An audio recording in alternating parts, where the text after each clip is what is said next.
Hello and welcome to my reading log for March of 2026. I've moved location again because when I was in the location on the drawers over by the radiator, I don't know if the video is picking it up, but my voice was echoing a bit against the radiator. So if I move to the desk, it shouldn't echo as much. So this is where I'm putting the camera for now on the desk. If this doesn't work out, I might end up back on the floor. But yeah, for now, on the desk. Ditto is sitting there blocking the mess on the other side of the desk behind them. Because I've had to just move everything that's normally on this part of the desk and just shove it over there. So Ditto's kind of blocking that. So anyway, let's get on with the reading log for March. And I read a total of 25 volumes in March, which is quite a few more than last month.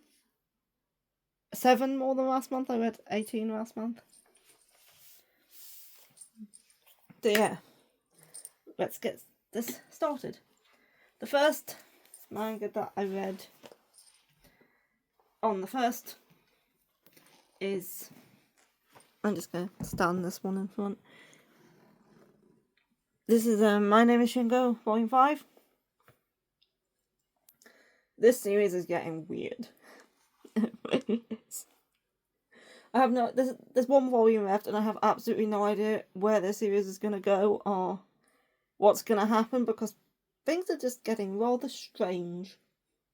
And the robot doesn't really have that much to do with it, but yeah. There's kind of one point where it becomes a triangle? Or was it a square? And in that scene out of context would this be so funny? Because it's just a big panel of the robot's face going, I've become triangular! So yeah, this series has gotten quite weird and I have no idea where it's gonna go. I don't know if I can find that panel. But I did read this all in one day because it is not very dialogue heavy, despite it being so thick. It is a 2-in-1. But yeah, there's a part where it takes over a ship. And things start to go weird as if, like... as if people are mass hallucinating and stuff, because it doesn't make sense otherwise. Like, I don't know how any of the stuff in this series are managing to happen.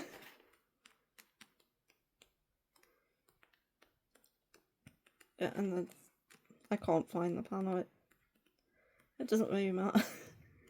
But yeah, the robot Shingo becomes triangular and some other things happen. And yeah, it's very strange. I'm going to read the final volume because I need to know how this is going to go because I have no idea at this point. It's not...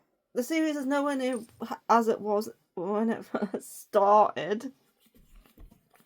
If you've read the series, you probably know what I mean. But yeah, it's very strange at the moment. And I'm just intrigued to see how it ends. I gave it 3 stars.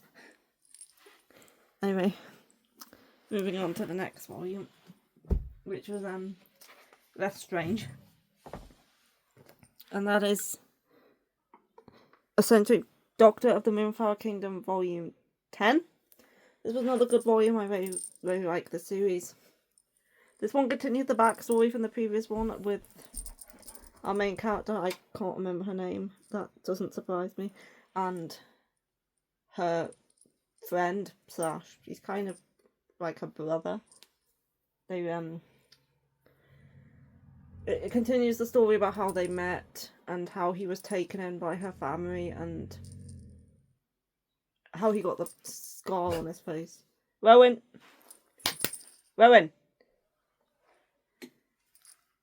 don't bark. Rowan.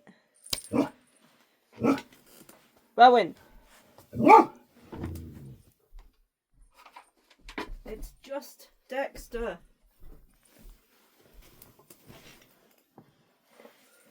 It goes back into that backstory, and then we catch back up to the present again, and there's another surgery that happens, which is quite interesting. And yeah, it was another very good volume.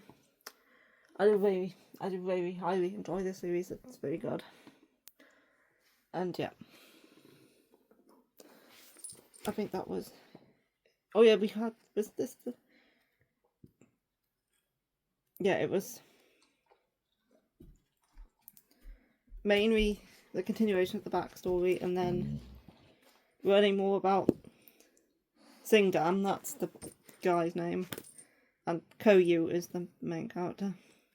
Yeah, this majority of it is continuing their backstory, and then the surgery that they did on the guy was quite interesting to experience.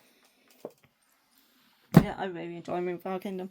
I'm looking forward to more. I'm not sure what the next arc's going to be, because that one kind of ended the current arc with her dad. And I'm not sure what's going to be happening in the next one, or whether we're going to get more answers revolving around the mystery to do with his mother and stuff. Anyway, next on the 3rd, I gave that 4 stars by the way. Next on the 3rd, I read Monthly Girls Nozaki-kun Volume 16. I gave this one 4.5 stars. I always love a volume of Monthly Girls Nozaki-kun. It's always so amusing to read this series.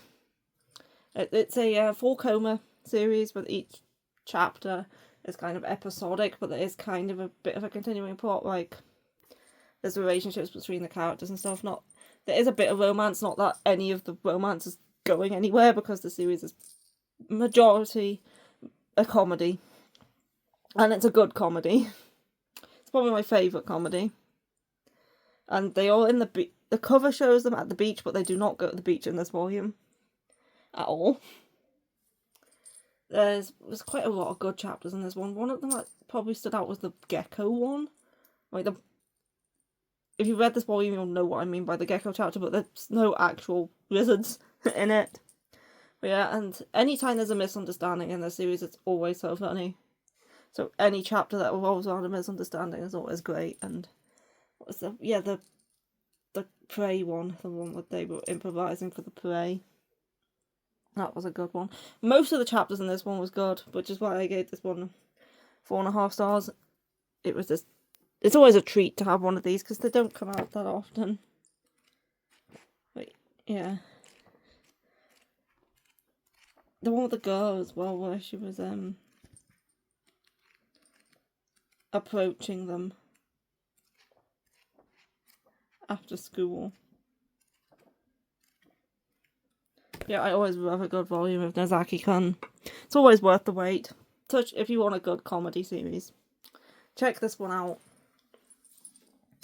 It's very good. Yeah, there is usually a chart in the back, like a relationships chart. Not that it has changed much since the first volume, but yeah, it explains who everyone is and their relationships to each other.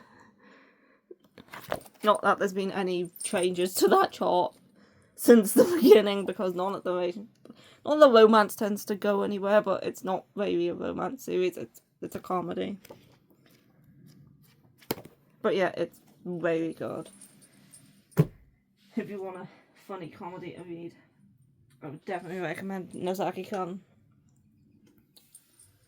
Especially if you liked her other series, which is Osama Teacher. I've read the first 2 for that one, but yeah, I'd say this one's probably her best comedy. The anime's good too, although it only doesn't cover very much. Next, on the 4th, I read Agents of the Four Seasons Volume 3. I gave this one a 4.5 stars as well. I absolutely love Agents of the Four Seasons. This one concludes the storyline that with meeting the agent and the God of Summer. That's them on the front. And they were introduced in the previous volume, and we had a bit of an arc with them, and that concludes in this one. This is also the volume where we get introduced to the Agent of Autumn and her god. And she's like a little kid. I think her and her god are on the front of the next volume. But yeah, I have yet to read the light novel, although I have got the first two, which is the summer arc. The spring arc, sorry. The first two light novels is the spring arc, and that's what the manga's currently covering. And the anime started airing too. I think there's two episodes out, and it looks very good. I've seen some clips of it, but I'm gonna wait till it ends before I watch it all at once, like I usually do. I know that the current anime season has recently ended, so I can start watching all the ones from that season now, and then that'll keep me busy until this season ends when I can start watching this. But yeah, I really love Agents of the Four Seasons. It follows this part, A Dance of Spring, is the spring arc, so it follows the Agent of Spring.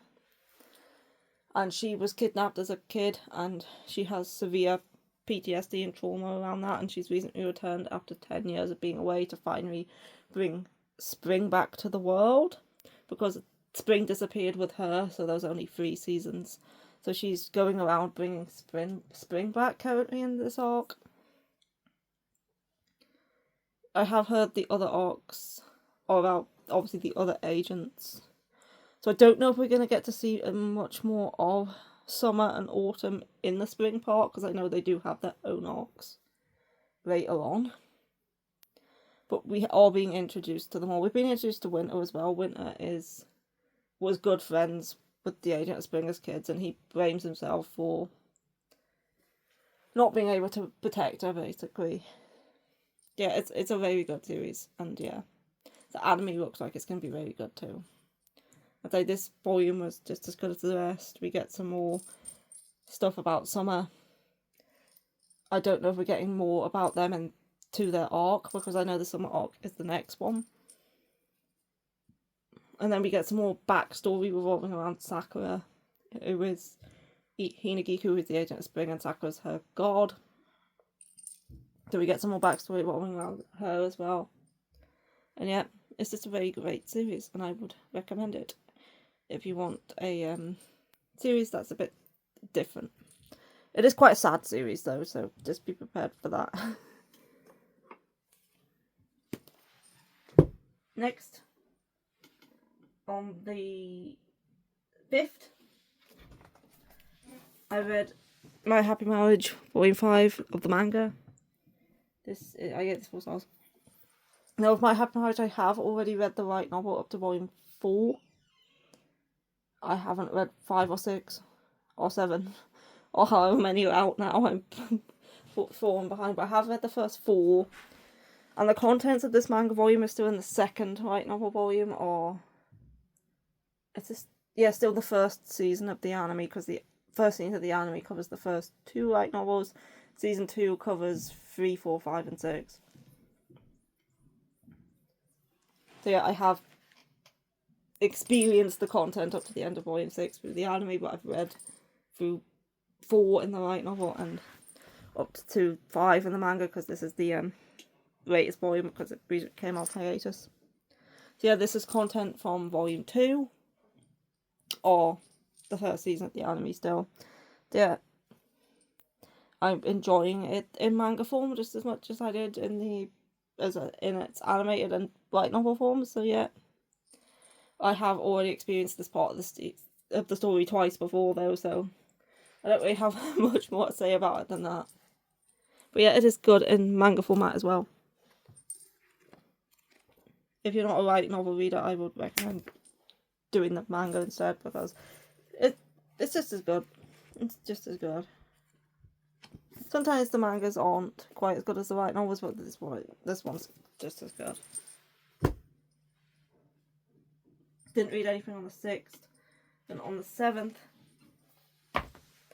I read Nina the Starry Bride, Volume 10. And things happened in this volume, which I can't really say much about, because this point of the series, it's quite spoilery. But yeah, things are happening. It was a good volume. There was a surprise at the end. This ended on a cliffhanger that made me need to read Volume 11. I think 11's out. I think 15 is out. I'm quite behind. But yeah, we have Azul, on the front cover of this one.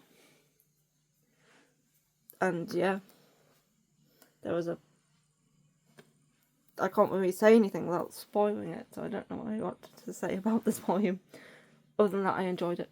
And it continues to be good. And there was a cliffhanger at the end. And yeah. With it being a fantasy series, there's more to spoil than if it was like just a high school romance where it's kind of know how those usually turn out anyway.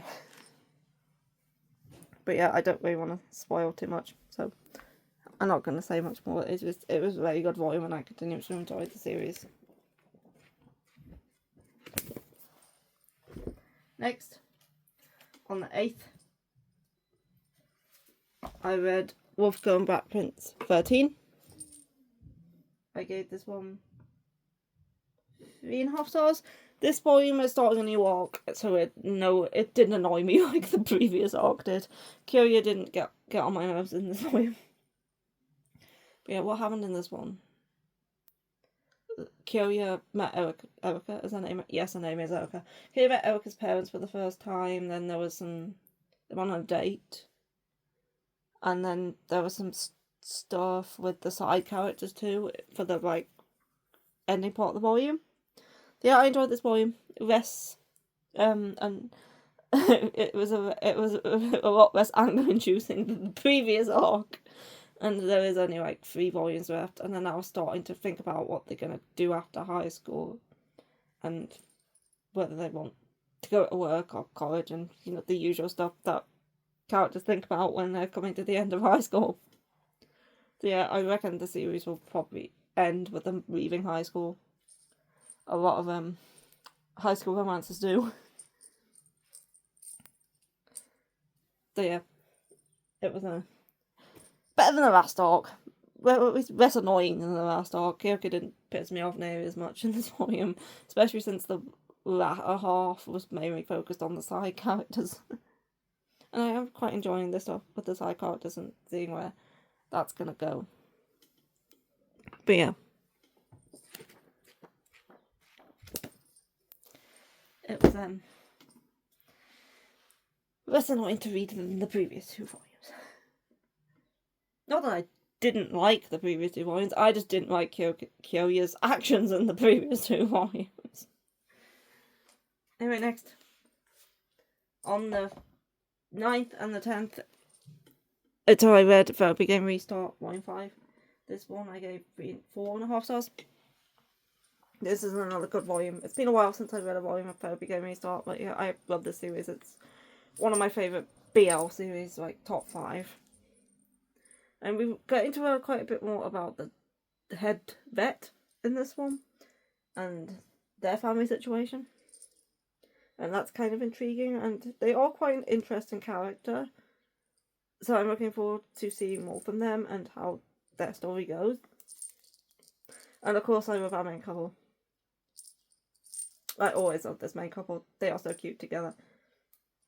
And yeah, there's some drama in this one, mainly revolving around something that was mentioned. That I forget his name, the red-haired guy. A few volumes ago, like I think near the beginning of the series, of the restart, not of the original, his mother mentioned something to Minato. I remember his name, and he's kind of had that in the back of his mind ever since, and this volume kind of brought more drama around that. So yeah, but there was definitely a lot of cute moments between them in this one too. And yeah, really enjoyed it. I'd say I'm looking forward to seeing more of the how things go with the head vet too, because their character's very interesting.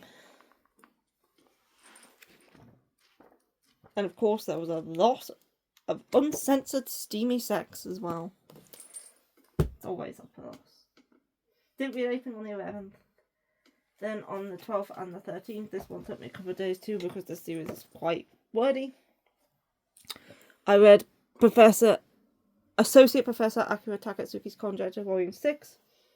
I gave this one 4 stars. This one says it's the final volume, but it does not finish the series because this is based off a light novel.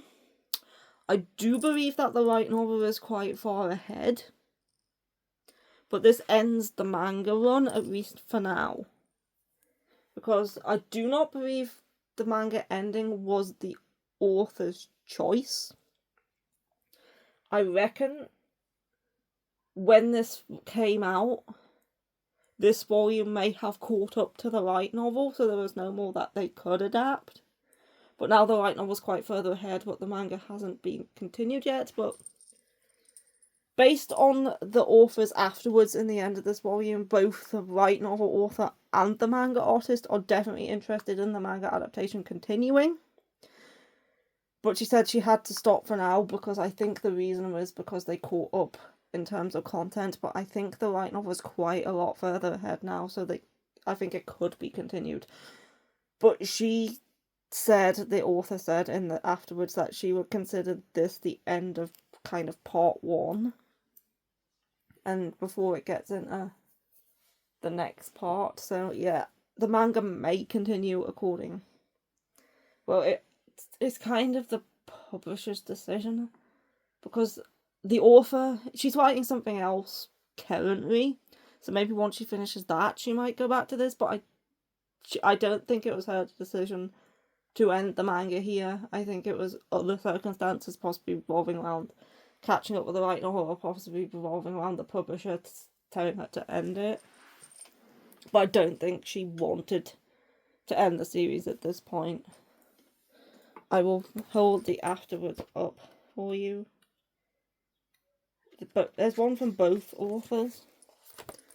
So this is the one from the author of the original light novel, if you want to pause it and read that. And this is the one from the author of the manga adaptation. Both of them are saying that they did kind of want this series to continue. So I hope it does at some point come back. If not, I may have to pick up the light novels. I do not know how many of the light novels that the manga covers, but it's 6 volumes. I can't see it being more than 2 or 3. Unless they really rushed it, which I don't think they did because the pacing was quite good. But yeah, this volume finishes up the case from the previous one with the 100 ghost stories thing that they were doing. And then it goes on to an arc about returning to the village from when he was a kid, where his grandparents lived, and investigating the Festival of the Dead that he went to as a child. That gave him his ability to heal eyes. So this volume's investigating that, and we do get answers around that and around what he went through, but we have no answers whatsoever around Professor Akatsuki, because there's so many questions surrounding him still, and this volume just brought more questions surrounding him, because obviously supernatural stuff does exist in this series. You going into this series at first, you think it doesn't, but it does. Obviously because of what happened to the black hair guy. And it's just becoming more clear that whatever happened to him was probably supernatural in nature, but we have absolutely no answers surrounding Professor Akatsuki's past and what happened to him as a kid. So I definitely need to read more. Whether they continue the manga eventually after the author's current series ends. I think she's currently doing another light novel adaptation, or at least that's what was mentioned in that afterwards. I don't know if that one's still ongoing because I don't know when this came out in Japan. So yeah, I might need to pick up the light novel. I might need to figure out what point this covers up to in the light novel, because I think there's like 7 volumes out in Japan. I think maybe 5 in England. But yeah, I definitely need to know more about his backstory. But yeah, it's over at least for now. There's possibly going to be a continuation. I would still recommend it, even though it doesn't actually conclude anything, because there's still that chance it'll come back. And plus, there's always the light novel. Anyway, next. On the 14th and then the 15th, I read Tomonkon's B-side volumes 3 and 4. I'm just going to put 4 at the front and 3 behind. There we go.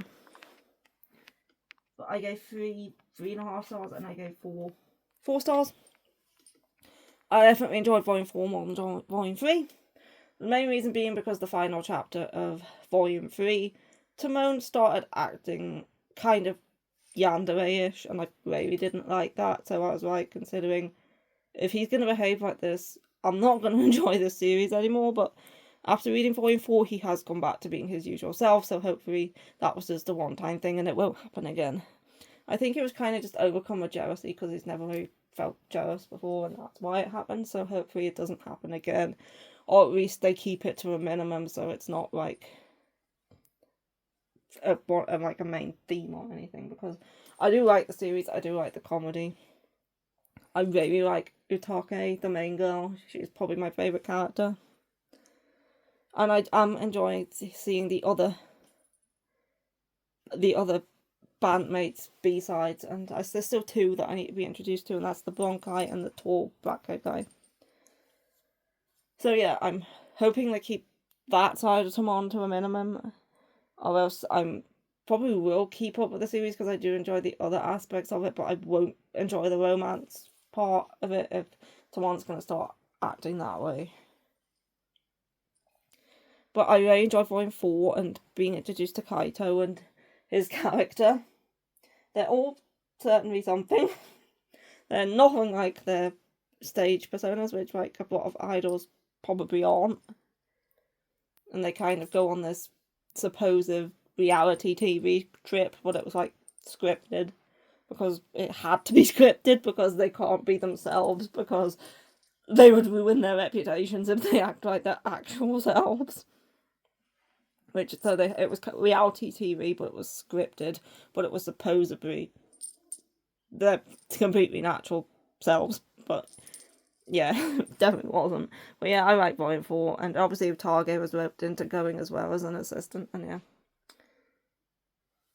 I still enjoy the series, I just hope they keep the Timon yandere side to a minimum. But I really didn't like that last chapter. I like the rest of Volume 3. Just not the possessive Timon that came out in the final chapter. But yeah, he's gone back to just being his usual gloomy self in the Volume 4. There's no instances of him being like that, at least in Volume 4. Though I will be continuing. For now, at least. Because I do really like the series as a whole.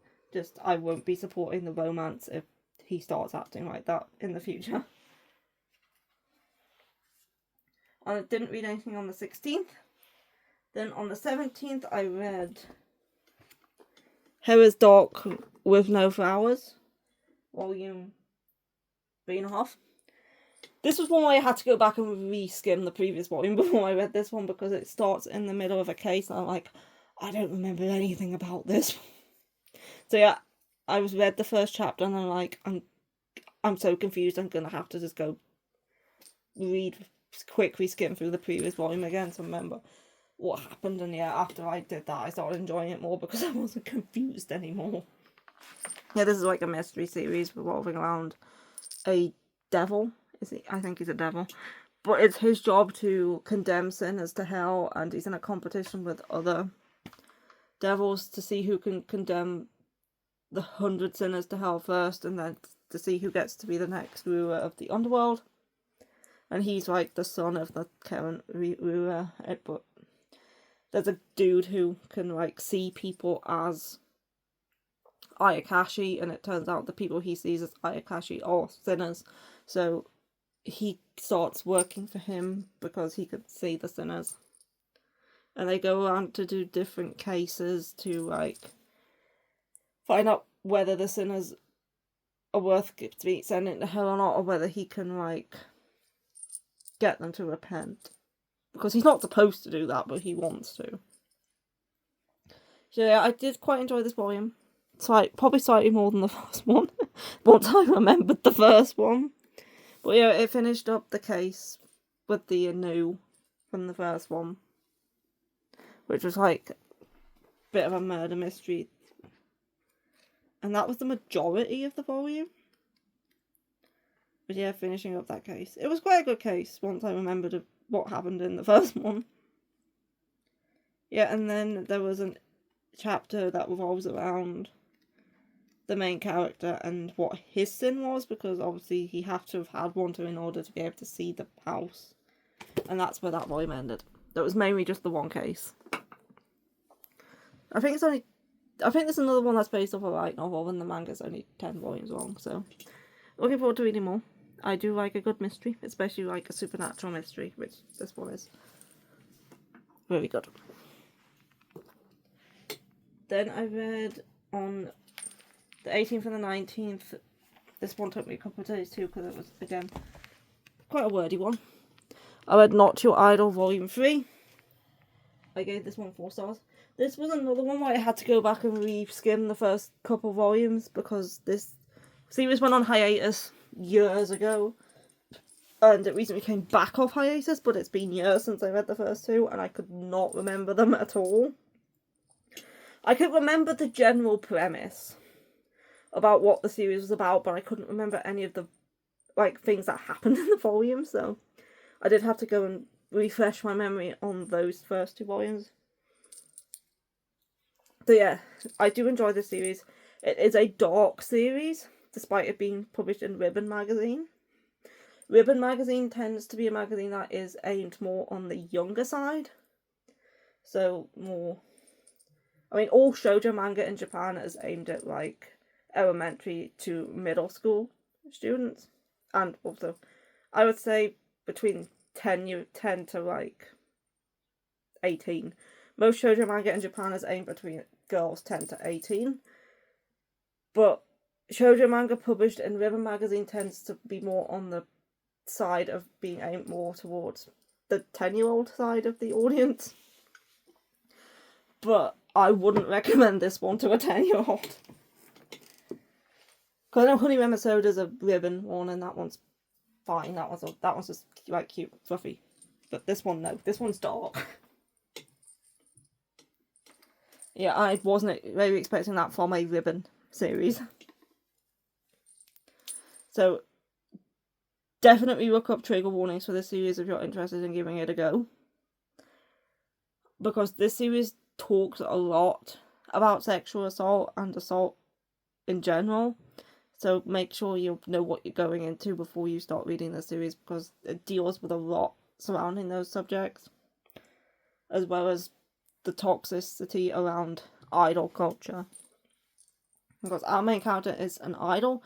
She's been an idol since she was 12 years old. She's now, I think, 16. And she was in a idol group. What was the idol group called? I don't remember what the idol group was called. Pure Club. She was in an idol group called Pure Club with 4 other girls, and she was the centre in the group. And they used to do these handshake events where fans would come and meet them and shake their hand and get an autograph and stuff. And in one of these events, she was approached by a man who attacked her with a knife and sliced open her arm. And that kind of traumatized her, and so everyone around her was trying to be use this as publicity, you'll get more fans if you use this. And she's like, I do not want to do this anymore.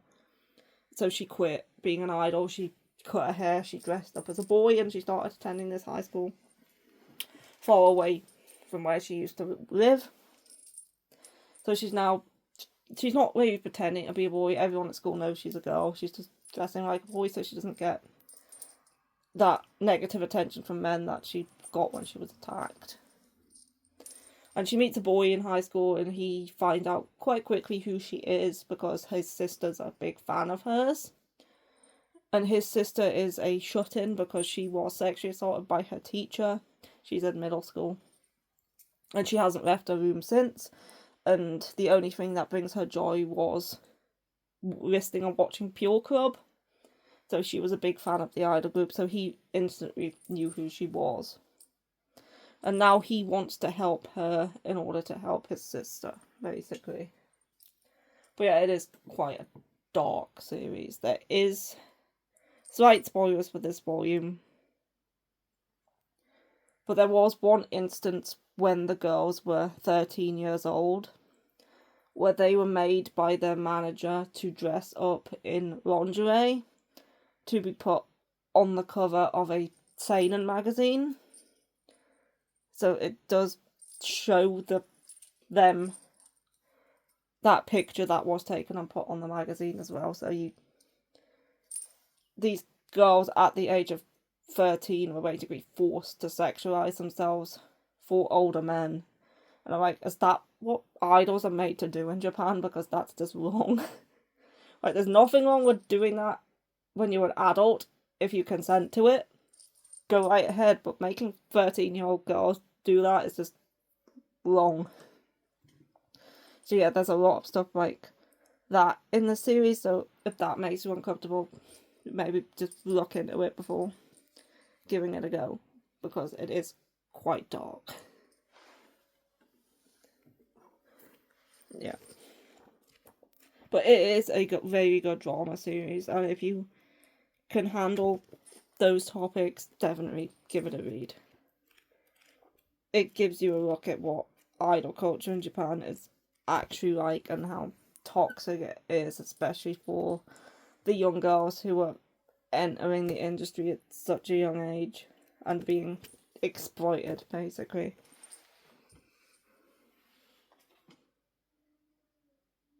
Next, I went on a horror binge, and the next 4 things I read were horror manga.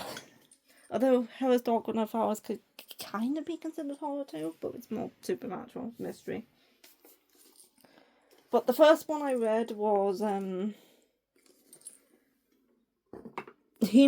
Sugimura, I think is how you say it. This is a josei horror manga that is published in, I think, Namuki Plus,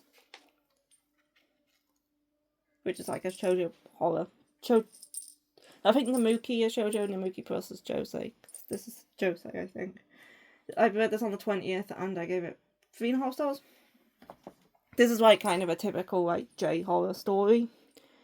It involves a group of college friends who go to the mountains and come across this mysterious village with this mysterious woman, and horrific things start happening to them. And then it's kind of episodic for the first couple chapters, but then it becomes more of a overall story after that, revolving around this woman and the mysterious mountain village.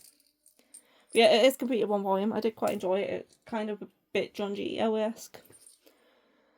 And I mentioned in my haul video when I hauled this that it was plastic wrapped, and horror doesn't tend to be plastic wrapped, so I thought maybe it would be like super graphic, but no, it's... The reason this was plastic wrapped is because there's 2 instances where you see boobs. That's the only reason this one's plastic wrapped. It's in terms of levels of horror, it's no worse than Junji Ito, and his stuff's never plastic wrapped. So yeah, it's just the boobs that made this one be plastic wrapped. That's also probably why it's rated mature rather than older teen, which is what Junji Ito's rated because of the boobs. But you only see them twice, and one time it's because she's in the hot spring, and one time it's because this other character's showing her chest to show somebody something. But yeah, it's not plastic wrapped because it's of the horror, it's because of the boobs. But yeah, I enjoyed this one. It was a good standalone horror, but it's not my favourite out of the 4 that I read, but I did enjoy it. If you're a fan of horror, give this one a go. It's just the 1 volume. It's not much of a commitment. A lot of horror tends to be short. And then the next horror I read was probably my favourite out of the 4. On the 21st I read Animan Volume 1, which I gave 4 stars. This one was also plastic wrapped. And this one was plastic wrapped because it's disturbing as fuck. Yes. There's no nudity in this one, but there is a lot. There's a lot. There's a lot of disturbing stuff. So this one follows a father and his daughter, who's I think about 4 or 5 years old. And they get into a car accident, and again they end up coming across a village. This one is full of animal people who eat humans. So I think it's supposed to be like a look at the meat industry, because they keep the humans like as livestock in pens and barns, and then they like eat them. So this father and daughter, they're treated with hospitality at first, and they're given a meal, and then suddenly they find out that what they're eating is actually human, and that they are now being hunted themselves, and that's the beginning. It gets a lot more disturbing. Yeah, and there's also a twist at the end. This is I think maybe this was originally a one-shot based on how the first chapter ended, because the direction things go in after the first chapter is a bit different. So I reckon it started out as a one-shot, and then it became a series, because there is multiple volumes. This is volume 1. And it got quite interesting towards the end as well, and I'm looking forward to seeing how things go. But yeah, this series is quite grotesque. It's quite gory. It's very graphic. If you don't like blood, guts, gore, don't read it, because there's a lot of that. There's a lot of disturbing topics. There's a lot of disturbing themes. And yeah, I really enjoyed it. I like, the more disturbing a horror is, the better. But yeah, these animals are just treating the humans like livestock and eating them. And yeah, when the dude decides to fight back, it gets rather brutal. Yeah, I enjoyed this one, and it was disturbing, but I liked it. And yeah, if you're into horror and you want to read something that's going to disturb you, try this one. I'm looking forward to the next one. There's the little girl on the back. But yeah, this one was plastic wrapped for very good reason. Oh yeah, and there was also a giant mutated, I don't know whether it was a sheep or a goat, but it had like 9 boobs. Do goats have... No, I think goats usually only have 4, because they have like udders like a cow, don't they? I don't think goats normally have 9 nipples, but this one had 9 human-looking boobs. So this one had boobs too, but in a completely different context.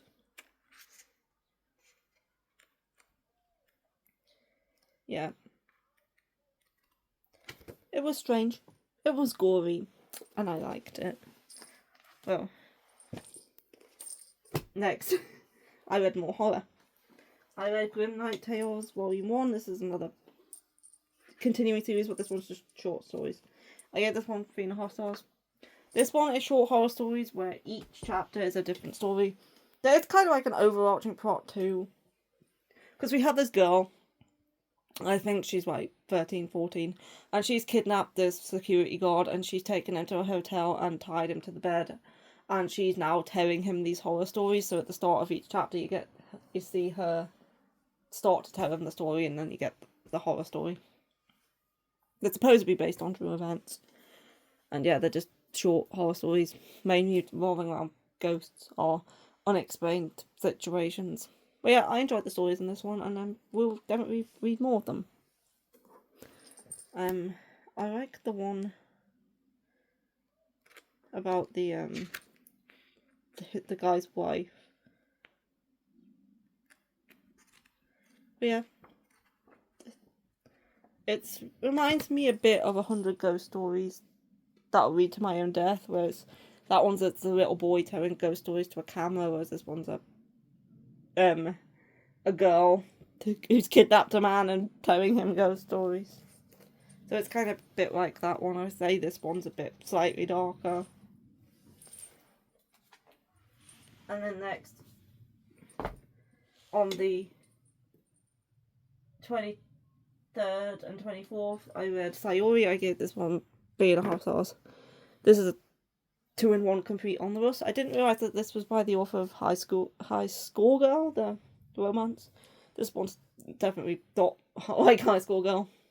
This one's about a family that consists of a mum, a dad, a brother, a sister, and then the main character and his grandparents. So it's him, his parents, his brother, his older brother.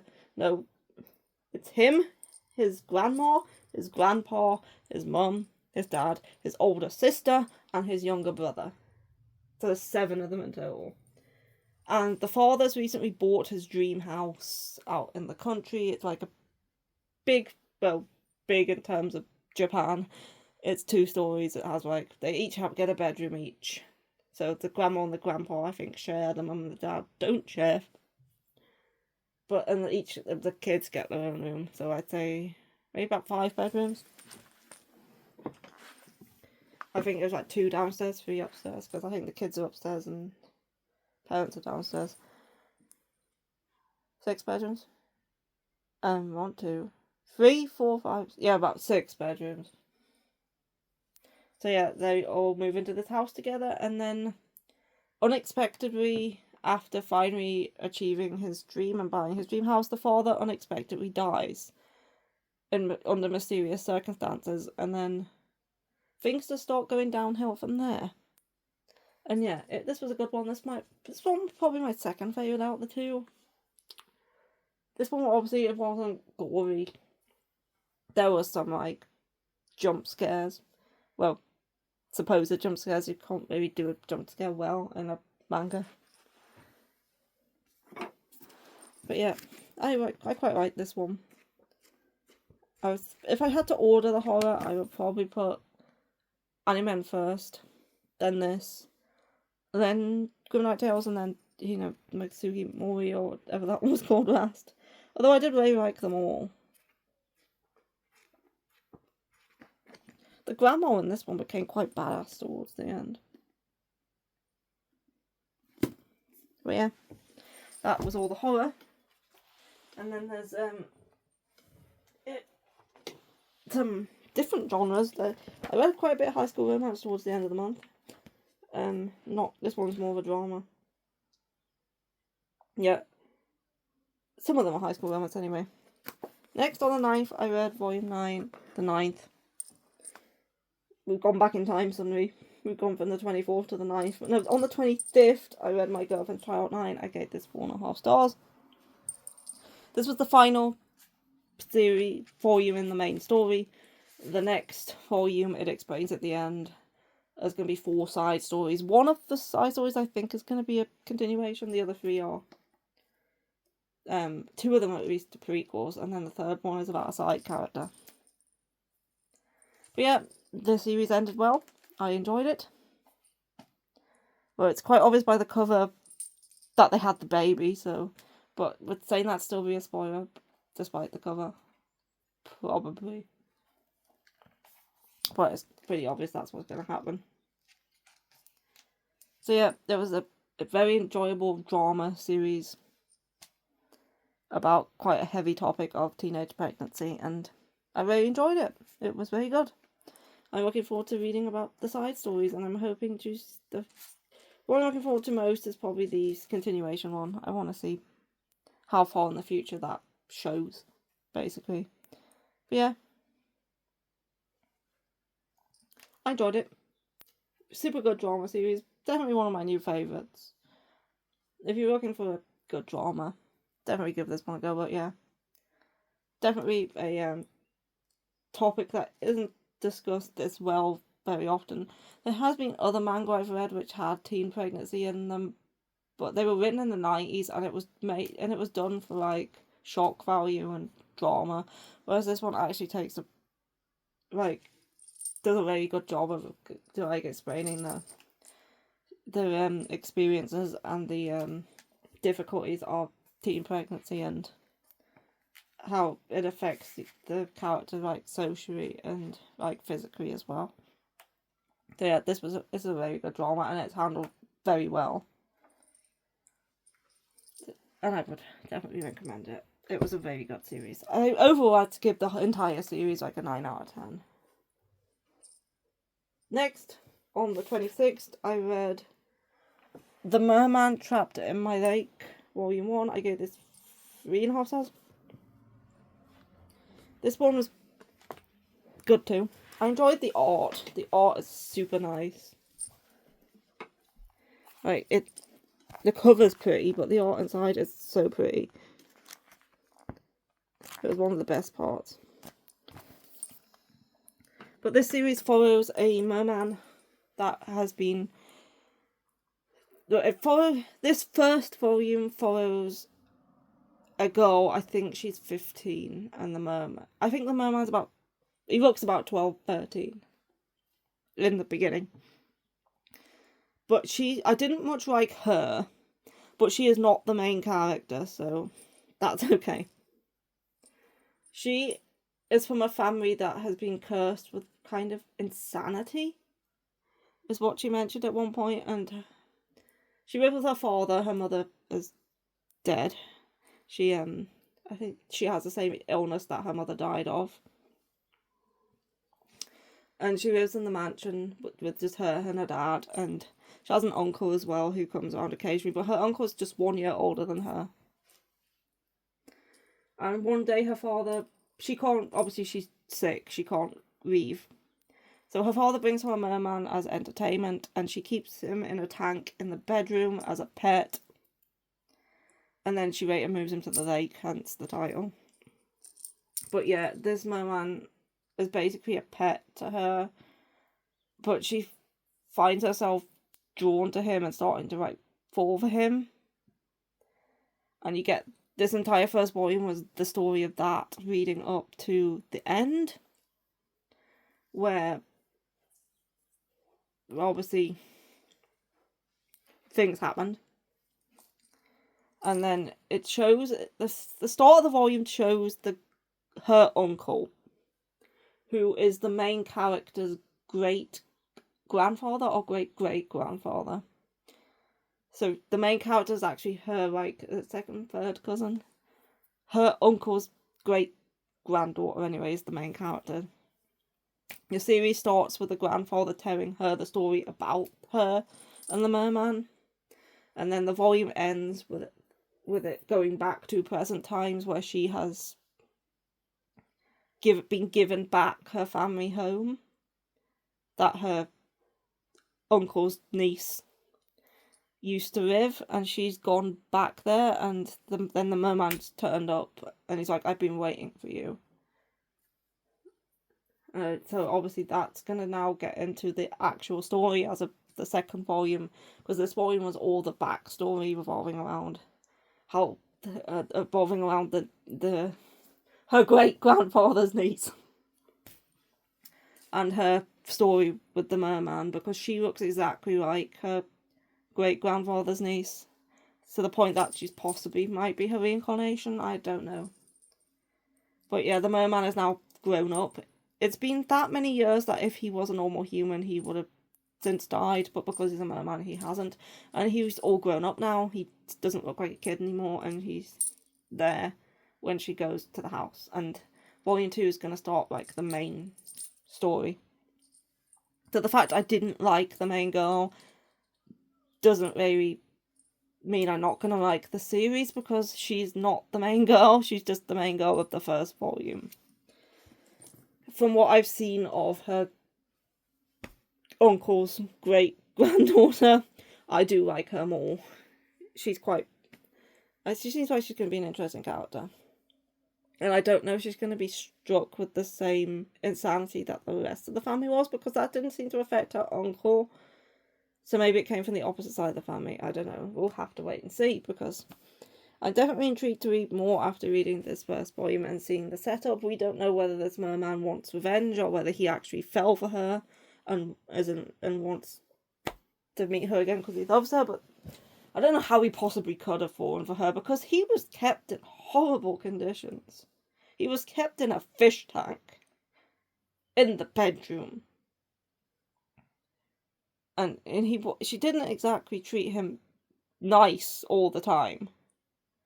Because obviously she was a spoiled rich girl, and also the insanity thing where it kept coming out every now and then where she was quite possessive of him. And the family's her father kind of felt the same way towards her mother, to the point he kept her chained in the bedroom. So yeah, this family's fucked up. And yeah, if the merman did fall for her, I have no idea why. But anyway, yeah, I'm hoping this main character, who's actually the main character, I'm gonna like them all. So I'm looking forward to seeing Volume 2 to see how that goes. I wouldn't judge the story, well, the characters of this first volume anyway, because obviously she's not going to be in it anymore. She's been dead for quite a lot of years. It's been maybe 80 years since that story in the ending. The great-grandfather's still alive. No, he's not. He's not. It was a flashback to the story she was told before he died, so yeah. He was in his 90s. Anyway, next. Ripples in the River, Volume 1. I read this on the 27th, and I gave it 3.5 stars. This one was just cute. It's very short, episodic stories that only last 1 or 2 pages, and it shows the story of these two who have been in a relationship for 10 years. And the first part shows them as adults. Then there's a part where they're in college, and then there's a part where they're in high school. I like the part where they're adults the most. But yeah, it's just very cute, sweet, short chapters about them relationship and them being in love, basically. It was very nice, cute read. Not much to it, but definitely very, very cute. If you want cute, wholesome BL, give it a go. It's multiple volumes too. I'm just hoping Volume 2 goes back to them being adults, because I like that part more than the part where they were in high school. Next. Also on the 27th, because that one took me literally 10 minutes to read, I also read Virgin Marriage Volume 2. Gave this one 4 stars. Again, this was another very cute one. This is a steamship about a married couple who have been married for a year, and they have difficulty with intimacy because they're both very shy and awkward. And then the series is about them starting to explore each other and become more intimate, and yeah, it's very cute. The couple's so sweet in this one and wholesome. And we got, yeah, it's a steamship. There's gonna be steam. And this one was just, it was cute. If you want a wholesome steamship, give this one a go. It's super cute. And it's only 4 volumes. Or 3 volumes, I think. 4. No, 4. It's 4. They go into the aquarium in this one, which is why there's fish all over the cover. And he is an entomologist or something like that. He studies animals. As an entomologist, someone who studies insects, animals. A biologist. He studies animals anyway, and he's very knowledgeable about animals, and he's always talking about that. And when he's doing the deed with her, he's describing how animals would do it and stuff. Yeah, he's quite quirky, and I like him. Next, on the 28th, I read Hitting Rewind with You, Volume 1. I gave this one 3.5 stars. This is a college romance. I thought this one was only 5 volumes, but it seems it might be ongoing. I'm not sure. This is a college romance about a girl, and she's 20, so yeah, she's 20 years old, and she's in college. And she's only been out of high school for 2 years, but she's daydreaming about her time in high school and how she never got to go on a date in her school uniform, and how she misses her youth, despite the fact that she's only 20 and she's literally only been out of high school 2 years. But she's always daydreaming about her missing her youth and how she missed opportunities to go on dates in high school, and how her high school life was kind of bland. So for Halloween, she decides to dress up in her school uniform and pretend to be a high schooler and go out and do stuff high school girls would do. And she meets a guy who's also in a high school uniform, who she thinks is an actual high school student, and she ropes him into going on a date with her so she can experience a date in a high school uniform. And turns out he's also in college, and he was also dressed as a high schooler for Halloween. And now they've kind of come to this agreement where they're going to go on dates with each other dressed as high school students, so she can experience dating as a high school student. It's a bit strange, but it was good, it was cute. I enjoyed it. I would read more. Not that many more now, just another 3. And they're all high school romance. No, this one's not a high school romance. Robert First Memory Volume 1, I gave this one 3.5 stars. This is a harem romance. She's not a high schooler, she's an adult. She's like the daughter of like a big company, so she's like rich. And she had a fiance who she was going to marry, and then she got into a car accident and lost all her memories. And when she wakes up, there's 4 guys in her room all claiming to either be her fiance or her boyfriend, and she doesn't remember any of them. So now she has to try and figure out which one is her actual fiance and who she was actually going to marry. But yeah, I quite like the 3 of them. Oops.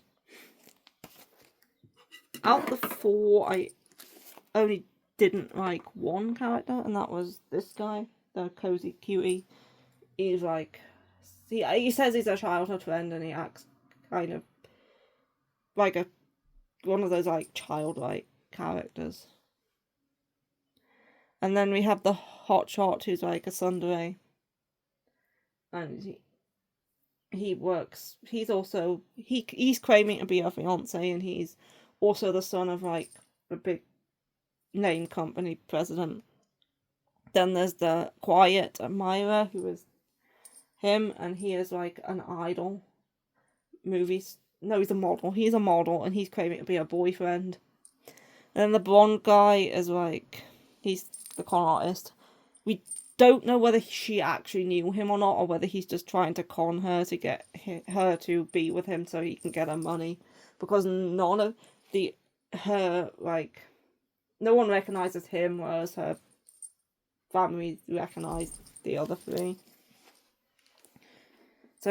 But it also seems like he may have known her, or maybe not. We don't know for sure yet.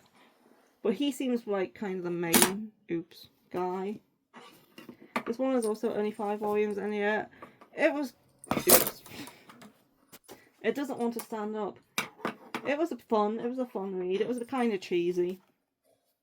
Each chapter she's spending time with a different one of the guys. She's spent time with 3 of them so far. She hasn't really spent time with one of them yet. But yeah, it was a fun read. I would read more. It's nothing spectacular. It's kind of cheesy, but it's fun. And we'll see how it goes. Next, Gazing at the Star Next Door, Volume 6. I read this on the 30th. I gave this 4 stars. I really love this series. It's very cute. It's high school romance where she's just an ordinary girl, and he's like a up and coming star who he acts in dramas and stuff. But yeah, he's recently wrapped up a drama, and now he's starting work on another one, and she's getting jealous again because he usually works on romance dramas, and she always gets jealous of his co-stars. And she tries not to, but she always ends up thinking that they're so much better than her and so much prettier than her, and she gets kind of insecure. But yeah, he's starting to work on another drama with another big name co-star, and she's getting a bit jealous again. But yeah, it's a super cute one, with some drama mixed into, revolving around the fact he has to keep his relationship with her a secret because he's an up and coming big star, and obviously the fans won't like it if he's dating. It's quite toxic in Japan with celebrities and dating, and their fans thinking that they belong to them, and like harassing whoever they're dating and stuff, especially when they're not a celebrity and just an ordinary person. So yeah, they have to keep that a secret, otherwise the fans are gonna like harass her, send her death threats, all that stuff. Yeah, I do enjoy this one a lot. It's cute. And I do like that there's some drama, but the drama doesn't really revolve around a love triangle. There is one annoying guy who seems to be like he's trying to third wheel, but she's definitely not interested in him. And then the last one I read was A High School Romance. That is in the Queer Mirror Dusk Volume 8. I also gave this one 4 stars. This one was cute too. I enjoy In the Queer Mirror Dusk. I'm looking forward to watching the anime now that it's ended. And this volume, there was a lot of stuff going on with the side characters in this one, which was quite interesting. His friend and her friend are kind of... Well, her friend's kind of developing feelings for his friend. His friend seems kind of oblivious. But a lot of this volume was that, and then some cute moments between these two. So yeah, it was another very good volume. It's a cute series. It's not the most groundbreaking series, but it's definitely cute, and I definitely enjoy it. There was also some drama at the end revolving around his parents, and that seems like it's going to be interesting in the coming volumes. So yeah, that's everything I read in March. Or however many volumes that was, 25 I think. I hope you enjoyed. I don't have a haul planned anytime soon because I've still got a lot to read from the previous one, and I like to wait till I get down to less than 10 volumes before I order more. So there might be a haul at the end of the month, but there's not going to be one anytime soon. Because I still have like 1, 2, 3, 4, 5, 6, 7, 8, 9, 10, 11, 12, 13, 14, 15, 16, 17, 18. I still have 19 volumes left to read, so I need to read at least 9 or 10 before I do another haul. I try to read one a day. But there should maybe be a haul by the end of the month. Anyway, I hope you enjoyed the video. And I will be back for another one when I'm back for another one. And, bye-bye.